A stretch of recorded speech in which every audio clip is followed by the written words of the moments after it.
84 जन्म हुए हैं, शिव बाबा ये बात करते हैं। तो 84 जन्म में हमारे 21 जो जन्म हैं वो सतयुग के देवताई जन्म रहे हैं। तो उन जन्मों में अगर हम देखें हमारे अंदर बहुत सारी पॉजिटिविटी है, और वो जो पॉजिटिविटी है वो ही हमें आज की डेट में ये कह रही है कि मेरे साथ सब कुछ परफेक्ट होना चाहिए, है ना। मेरे साथ ये ऐसा क्यों कर रहा, वैसा क्यों कर रहा, मैंने तो ऐसा सोचा ही नहीं था। तो ये सब क्यों आ रहा है, क्योंकि सबकॉन्शियस माइंड की आवाज़ है। तो सबकॉन्शियस माइंड यानी एक तरह से स्टोरेज है जिसमें आपने बहुत अच्छी चीज़ें रखी हुई हैं। उसमें कम से कम 90% एनर्जी सबकॉन्शियस माइंड लिए हुए है। और सिर्फ देखा जाए तो दीदी आपने कहा सिर्फ अच्छी चीजें स्टोर्ड है, तो उसमें खराब भी तो हो सकती है, मतलब। हाँ हाँ बिल्कुल हो सकती है। जैसे मैंने बताया कि 21 जन्मों का सतयुग का है, तो 63 जन्मों का नेगेटिव भी तो है ना। तो दोनों है। अब वो अंदर से आवाज आएगी दोनों ही कि मैं क्या करूं। अब भाई चाकू है ना। अब उसका इस्तेमाल आपके अंदर से ही आवाज आएगी। आप उसको सब्जी के लिए इस्तेमाल करेंगे, कोई वस्तु, कोई चीज, कोई अटक गई है उसको काटने में आप उसका यूज करेंगे, या किसी व्यक्ति का आप मर्डर करेंगे। तो ये तो आपके सबकॉन्शियस माइंड से ही आवाज आएगी ना। तो ऐसी कोई भी व्यक्ति है उसमें आपको बहुत सारी क्वालिटीज भी है और उसमें वाइसेस भी है। अब आपका जो सबकॉन्शियस माइंड है वो क्या देख रहा है, नेगेटिव देख रहा है। तो यानी मेरा 63 जन्मों का मैं ट्रिगर कर रही हूँ। अब वो ही व्यक्ति मेरे साथ क्यों है, क्योंकि मेरा कार्मिक है। तो कार्मिक कहाँ से आया, पिछले जन्मों से, पिछले जन्मों का था। और वो सबकॉन्शियस माइंड में आकर के उस सामने वाले ने आपको ट्रिगर कर दिया। अच्छा। तो अब मुझे उसकी अच्छाई को ही देखना है, उस बुराई को नहीं देखना है। अगर मुझे कार्मिक अकाउंट अपना सेटल करना है तो मेरे पास सिर्फ यही ऑप्शन है कि वो जो है जैसा है उस व्यक्ति को मुझे एक्सेप्ट ही करना पड़ेगा और अपना बेस्ट मुझे देना है। या वो मेरे साथ अच्छा करे ना करे, लेकिन मुझे गुड फीलिंग्स के साथ उस काम को करना है। तो हमेशा मैं अपने 21 जन्मों की जो सबकॉन्शियस माइंड में पॉजिटिविटी है हम सबको उसको लगाना चाहिए, ना कि हमें नेगेटिव जो 63 जन्मों का है। दीदी मुझे थोड़ी और क्लैरिटी चाहिए इस पे। जैसे हम पढ़ते हैं या बच्चा पढ़ाई करता है तो वो अपनी कॉन्शियस माइंड यूज कर रहा है, राइट। और जब वो एग्जाम में लिखने जाता है तो वो दोनों यूज कर रहा है क्या, कॉन्शियस और सबकॉन्शियस? यस, क्योंकि सबकॉन्शियस जब पहले प्रिपरेशन की तो वो किस में गया, सारा सबकॉन्शियस माइंड में गया। लेकिन जब वहाँ करने वो बैठा, लेकिन उससे पहले अगर उसको ये है कि जो क्लासरूम में पहुंचते ही जो उसको फियर है कि जैसे उसने क्वेश्चन पेपर पढ़ा, ओहो ये भी मेरा नहीं है, ये भी मेरा नहीं, तो कॉन्शियस माइंड ही तो चेक कर रहा है ना वहाँ पे कि ये तो मेरा आया ही नहीं, ये तो मैंने लर्न किया ही नहीं, ये मैं कैसे करूँ। तो 2-3 अगर उसके सामने सबसे पहले वही क्वेश्चन आ गए कि ये तो मैंने रीड नहीं किया, ये तो मेरे सिलेबस से बाहर है, तो वहीं कि वहीं उसका जो कॉन्शियस माइंड सपोर्ट नहीं करेगा और जो सबकॉन्शियस माइंड में है वो यूज का नहीं है उस समय, है ना। लेकिन फिर भी अगर वो हारे वो बच्चा, और वो अगर ये सोच ले कि ठीक है ये 4 या 5 नहीं है, 1-2 तो है, लेकिन फिर भी मैं इसको थोड़ा सा रुक करके कॉन्शियसली सोचूं, ये जो भी मुझे आंसर तो देने ही पड़ेंगे, तो कॉन्शियसली सोच लूं क्या हो सकता है, क्या हो सकता है, तो भी वो बहुत अच्छा लिख सकता है। एक इमेजिनेशन की पावर को वो यूज कर सकता है, खुद से वो क्रिएट कर सकता है सिचुएशन को वहाँ उसमें, तो वो अपने ढंग से भी आंसर दे सकता है। ज़रूरी नहीं है जो किताब में लिखा हुआ वही। तो जो भी टीचर चेक करेगा वो ज़्यादा नहीं तो कुछ तो देगा नंबर की, बच्चा ऐसे ही तो नहीं छोड़ के आया ना। तो दोनों ही माइंड वहाँ भी काम कर रहे हैं। अगर उसको बहुत ज़्यादा ये टेंशन है, होगा नहीं होगा, अच्छा होगा नहीं होगा, क्या होगा, तो उसी समय आप देखो बच्चे बीमार भी पड़ जाते हैं, चक्कर भी आ जाते हैं, वोमिटिंग भी होने लगती है, बहुत ज़्यादा स्ट्रेस हो रहा है। तो दोनों माइंड की लड़ाई है तभी तो हो पा रहा है। तो एट ए टाइम एक माइंड से भी काम होता है, क्योंकि एक को चुप कराना पड़ता है, और एट ए टाइम हमें दोनों का सपोर्ट भी लेना पड़ता है। तो अब जब वो एक ज़्यादा हावी हो रहा है कि पता नहीं कैसा एग्ज़ाम होगा, स्ट्रेस के उस पे जा रहा है, तो यानी ये मेरा कॉन्शियस माइंड जा रहा है ना कि मुझे इतने मार्क्स लेने हैं, या ये मेरी मम्मा मुझे डांटे नहीं, या मेरे फादर ऐसा ना कहें, या मेरे दोस्त मुझे ऐसा ना कहें। तो वो भी कॉन्शियस माइंड से ही सबकॉन्शियस माइंड में गए हुए हैं, जो वो भी उस समय निकल निकल के आ रहा है।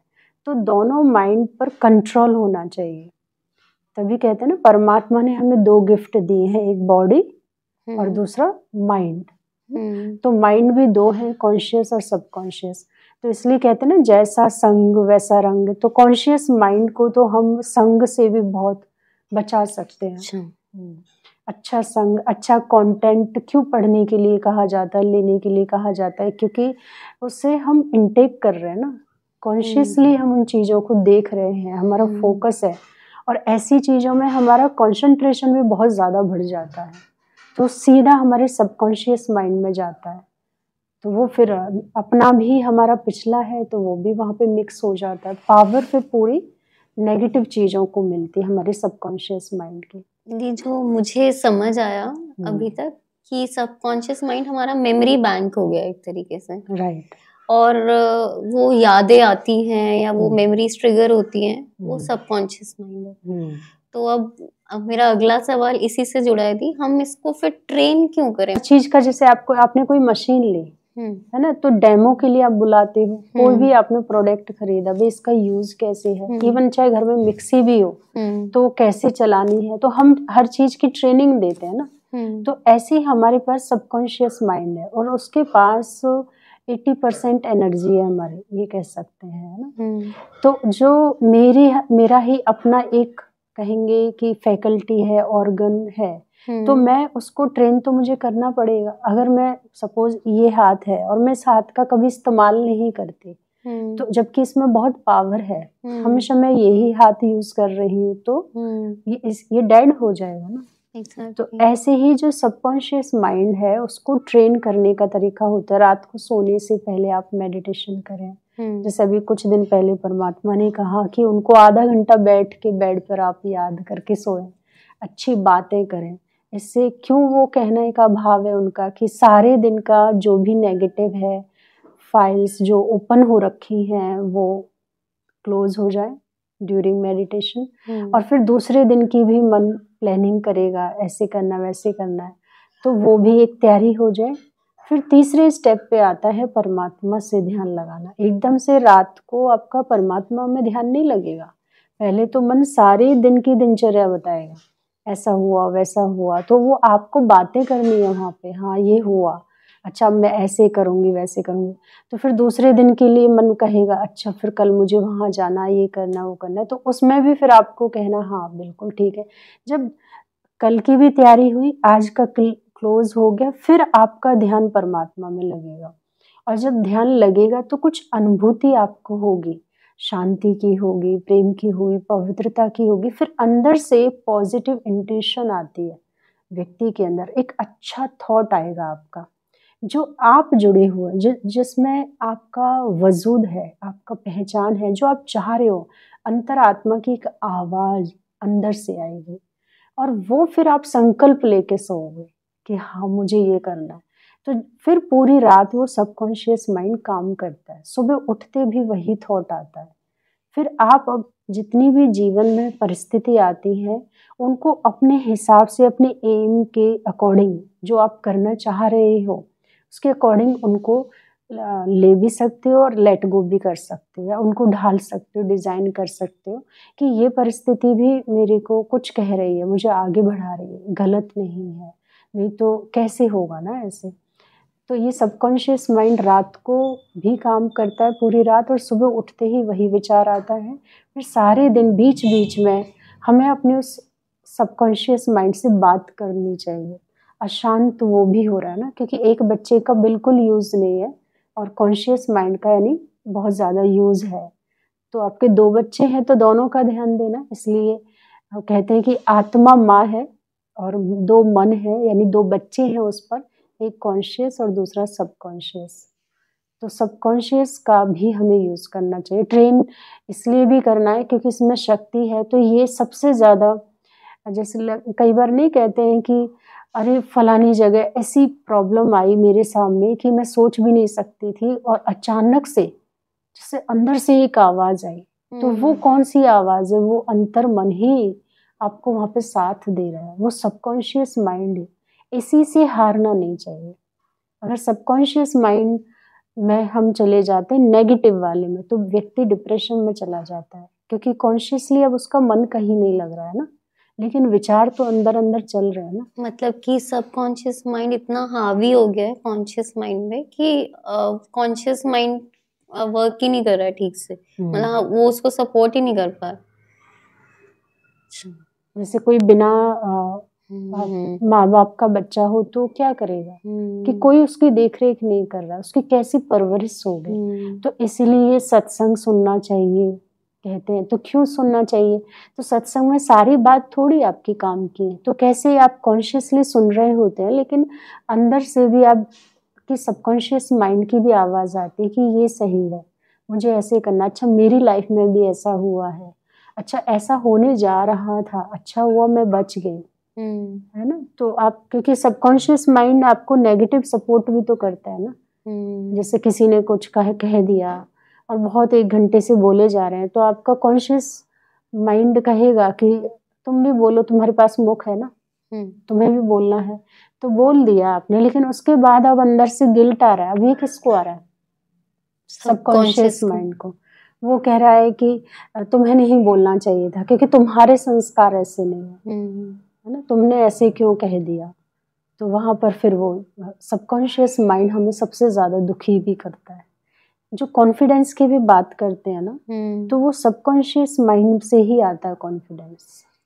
दीदी, जो हमारे संस्कार हैं, क्या वो हमारे सारे सबकॉन्शियस में स्टोर्ड है? मतलब जो ट्रिगर वाली चीजें हैं वो तो संस्कार हो गई जैसे, तो वो हमारे सबकॉन्शियस माइंड में ही है, और उन्हीं को हैबिट कहा जाता है। हाँ, जो हमारे हैबिट्स हैं, अब उसी को मतलब हमें चेंज करना है। तो वही एक तरीके से ट्रेनिंग हो गई कि हम अपने सबकॉन्शियस माइंड को ट्रेन कर रहे हैं। राइट। आज जैसे कोई भी अच्छी आदत आप डाल रहे हो, आप लेट तक सोते हो, आपका संस्कार ये बन गया है, तो अब सबकॉन्शियस माइंड उस समय क्या कहता होगा? आप जब रोज चाहते तो होंगे कि मैं जल्दी उठूं, लेकिन वो कुछ ना कुछ बातें करता है आपसे और आपको सुला देता है।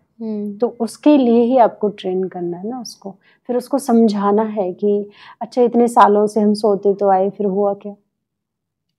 तो ट्रेनिंग भी हम अपने कॉन्शियस माइंड से करें, सबकॉन्शियस माइंड की नहीं, ट्रेनिंग जो दी जाती है वो ज्ञान की शक्ति और कॉन्शियस माइंड का साथ लेकर के, दोनों ही साथ होंगे, यानी ज्ञान की शक्ति भी वहाँ पे काम करेगी, तभी वो आपका मन वहाँ पे सपोर्ट करेगा।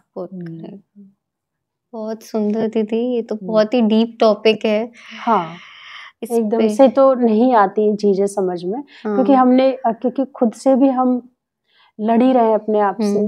फिर कई बार क्या होता है, हमने ऐसे स्क्रॉलिंग की, कोई बात सुन ली तो हमें समझ में आया हाँ ये मेरी भी प्रॉब्लम है, तो वो 1-2 से सुन करके हमें आंसर नहीं मिलता है, और ना हम ट्रेन कर पाते हैं अपने माइंड को। इसके लिए तो बिल्कुल सबसे पहले तो खुद से प्यार चाहिए व्यक्ति को, कि वो, इसी को मे बी सेल्फ लव बोलते हैं।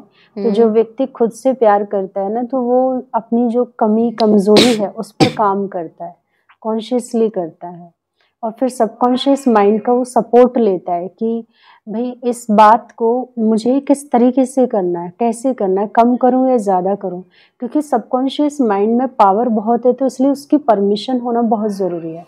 ये कॉन्शियस माइंड तो हमारा बहुत चंचल है ना, ये भी कर लूँ वो भी कर लूँ, वो तो बहुत सारी बातें कहेगा, लेकिन सबकॉन्शियस माइंड नहीं कहेगा। वो तो बहुत ज्ञानी भी है एक तरह से, कहीं ना कहीं उसको पता है कि होना जाना तो है नहीं, वैसे ही ये ले रहे हैं। जैसे मान लीजिए आपने कोई अफर्मेशन ही ली कि मैं आज सारा दिन मैं शांत रहूंगी, मैं इस पर प्रैक्टिस करूंगी, तो ये कॉन्शियसली आपने बोला, लेकिन सबकॉन्शियस माइंड को आपने बोला नहीं। हाँ, सही बात। हाँ, कि आज कुछ भी हो, चाहे हम, जैसे नेगेटिव भी होगा जहाँ वो सबकॉन्शियस माइंड आपको बोलेगा, तो आपने ये कहना है कि चाहे कुछ भी हो जाए लेकिन मुझे शांत रहना ही है। अब चाहे कुछ भी हो जाए, तो कुछ भी का मतलब है आपको ऐसी ऐसी चीजें सबकॉन्शियस माइंड की बतानी है कि कुछ भी नुकसान हो जाए मुझे गुस्सा नहीं करना है, कि मैं शांत रह सकती हूँ। जो आपने सोचा भी नहीं ऐसा कुछ हो जाए, क्योंकि सबकॉन्शियस माइंड वही हिलता है जब सडनली कुछ होता है कि ये क्या होगा, उसने सोचा तो नहीं ना, जिसको हम बिलीफ बोलते हैं कहीं ना कहीं, कि वो बैठा हुआ, अरे मैंने तो सोचा ही नहीं था कि इतना भी बात आ सकती है। फिर लगेगा हाँ शांति तो मैंने सोचा था, पर बात ही ऐसी थी, तो अशांत तो मैं हो ही गई, ये तो मेरे हाथ में था ही नहीं। बहुत सुंदर दीदी, बहुत सुंदर। इस टॉपिक को जरूर और आगे बढ़ाएंगे। थैंक यू दीदी। ओम शांति। शांति।